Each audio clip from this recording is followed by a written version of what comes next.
Hello everyone, my name is Nidhi Verma and welcome to exam prep tool. जो आज के job recruitment की बात करने वाले हैं हम लोग, वो आया है आपका एनएचपीसी लिमिटेड के साइड से, government of India Navratna enterprises.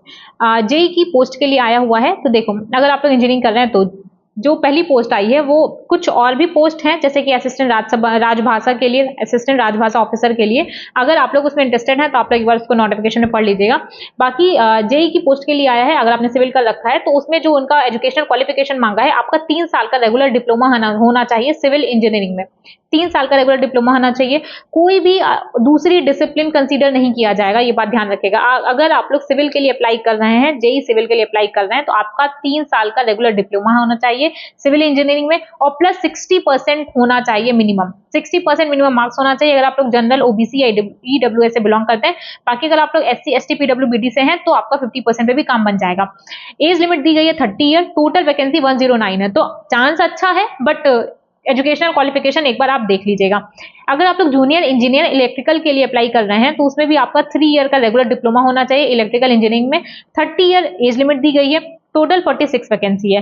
पैसे भी आपको ठीक मिल रहे हैं, 29,600 से लेकर के 1,19,500 तक। नेक्स्ट आया हुआ है जूनियर इंजीनियर के लिए मैकेनिकल में। यहाँ पे भी आपको 3 ईयर का रेगुलर डिप्लोमा मिलेगा मैकेनिकल इंजीनियरिंग में, प्लस टोटल 49 वैकेंसी है। एज 30 ईयर है, 30 ईयर ही एज दी गई है। जूनियर इंजीनियरिंग अगर आप लोग इलेक्ट्रॉनिक्स एंड कम्युनिकेशन के हैं तो आपका डिप्लोमा होना चाहिए इलेक्ट्रॉनिक्स एंड कम्युनिकेशन में, एज जिसमें भी 30 ईयर है, प्लस टोटल वैकेंसी आपकी 17 है।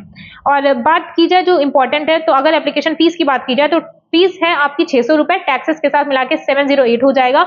आपको अप्लाई कहाँ करना है, www.nhpcindia.com पे अप्लाई करना है। वहां पे कैरियर का सेक्शन आ जाएगा, वहां पे जाकर के आप लोग अप्लाई कर सकते हैं। हमेशा मैं आपको एक बात बोलती हूँ कि जब भी आप अपना कोई सा भी रिक्रूटमेंट का फॉर्म फिल करिए या फिर कोई भी कॉम्पिटेटिव एग्जाम का फॉर्म फिल करिए, बहुत ही ज्यादा अच्छे तरीके से फॉर्म फिल किया करिए। अपना नाम, मोबाइल नंबर, ईमेल में कोई भी गलती मत किया करिए, क्योंकि देखो फटाफट में आप काम कर दोगे, बाद में प्रॉब्लम आ जाएगी, आपकी सारी पढ़ाई, सारी मेहनत वेस्ट चली जाएगी। तो बेहतर है अभी टाइम लेकर के फॉर्म फिल करो। इट्स ओके, अभी टाइम दोगे कोई प्रॉब्लम नहीं है, गड़बड़ नहीं होना चाहिए। तो कभी भी कोई भी रिक्रूटमेंट के लिए अगर आप अप्लाई कर रहे हो, हर चीज ध्यान से, सारे डॉक्यूमेंट्स को वेरीफाई किया करिए, इत्मीनान से फॉर्म फिल किया करिए।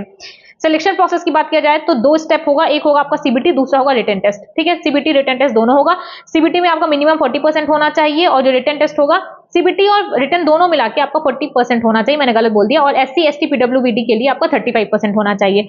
सेंटर्स आपका कई सारी जगह पे है, अहमदाबाद है, बेंगलुरु है, भोपाल है, भुवनेश्वर है, चंडीगढ़, चेन्नई, लखनऊ, कोलकाता, जम्मू, इस तरीके से और भी बहुत सारी जगह दिया गया है।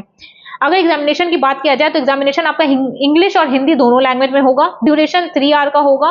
टोटल मार्क्स 200 आएगा। सब्जेक्ट अगर आप लोग जेई के लिए कर रहे हैं, सिविल, इलेक्ट्रिकल, मैकेनिकल या इलेक्ट्रॉनिक्स एंड कम्युनिकेशन या सुपरवाइजर या फिर सीनियर अकाउंटेंट के लिए, तो टोटल 200 क्वेश्चन आएगा। 3 पार्ट में आपका टेस्ट होगा, पार्ट 1, पार्ट 2, पार्ट 3। पार्ट 1 में आप जिस भी डोमेन के हैं, जो भी आपका डिसिप्लिन है, वहां से क्वेश्चन पूछे जाएंगे। टोटल 140 में एमसीक्यूज आएंगे। 30 एमसीक्यूज आएंगे आपके पार्ट 2 में जनरल अवेयरनेस के, और पार्ट 3 में आपके 30 एमसीक्यूज पूछे जाएंगे, रीजनिंग के ऊपर बेस्ड होगा। मार्किंग की बात की जाए तो अगर कोई भी क्वेश्चन आपका करेक्ट होता है तो 1 मार्क मिलेगा, बट अगर आप नेगेटिव करके आते हो तो 1/4 आपका डिडक्ट हो जाएगा। नेक्स्ट बात की जाए कि कब से आपका स्टार्ट हो चुका है, आप अप्लाई कर सकते हो, तो आपका 2 सितंबर से ऑलरेडी स्टार्ट हो चुका है और 1 अक्टूबर तक आपका रहेगा।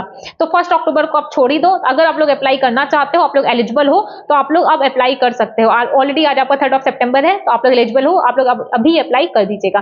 कोई और रिक्रूटमेंट का नोटिफिकेशन आता है तो आपको हमारे चैनल पर प्रोवाइड कर दिया जाएगा। Thank you.